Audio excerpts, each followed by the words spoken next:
প্রথমত হচ্ছে এটা টুর্নামেন্টের জন্য কতটুকু ফিট আমরা জেনে গেলাম আজকে। এবং টুর্নামেন্ট হইলে আবার অন্যান্য ফ্যাসিলিটিস গুলো যা বাচ্চাদের প্র্যাকটিস বা লোকাল ক্রিকেট হুমকির মুখে পড়ে, কিন্তু দেখা গেল ডিস্ট্রিক্ট ক্রিকেট হচ্ছে আপনার বাচ্চারা খেলতে পারছে না। তো আমাদের মূল টার্গেট থাকবে আমাদের যে এজ লেভেল, বাচ্চারা কি চায়, পার্টিসিপেশন চায়, খেলতে চায়, দৌড়াদৌড়ি করতে চায়।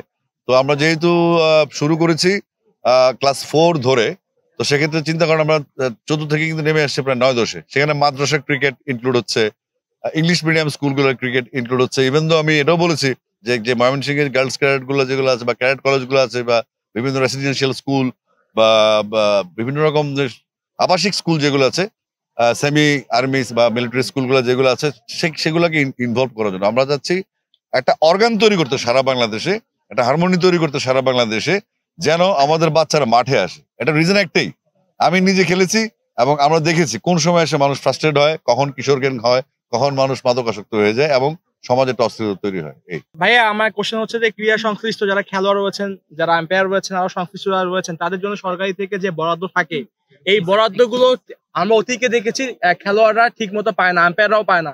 তো আগামীতে এই বরাদ্দ বাড়ানো যায় কিনা এবং এসব নিশ্চিত করা যায় কিনা, খেলোয়াড়রা যদি ঠিক মতো টাকাই না পায়, তাহলে এরা যদি না খায়, তারা ভালো খেলোয়াড় হবে কি হবে, তাদের পরিবার চলবে কি হবে? না, তা তো অবশ্যই। আমার তো কাজ এজ লেভেলে বেসিক্যালি, এবং এজ লেভেলে শুধু কি হবে, শুধু প্লেয়াররা ছোট, বাকি সব তো একই, তাই না? তো আমাদের আমি একটু আগে বলেছি এখানে আম্পায়ারিং কোর্সেস, তারপর লিস্টেড এবং বিসিবি তে কত টাকা নির্ধারণ করা হচ্ছে, গ্রেডেশন আছে।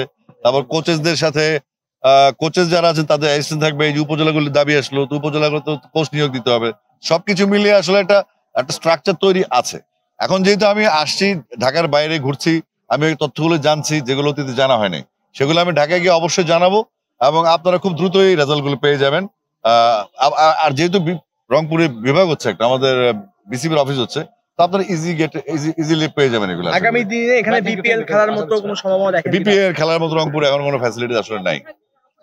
না, এটা তো আপনার লোকাল, এখানে লোকাল ক্রিকেট লিগ হইতে হবে, এখানে কোয়ালিফাইং হইতে হবে, নতুন সংগঠন তৈরি করতে হবে, এখানে অ্যাফিলিয়েশনের কিছু ব্যাপার থাকে। যারা 1947 দেশ ভাগের পরে খেলছে, তারা আবার একইভাবে তাদের আপ ডাউনের কোনো সুযোগ নেই।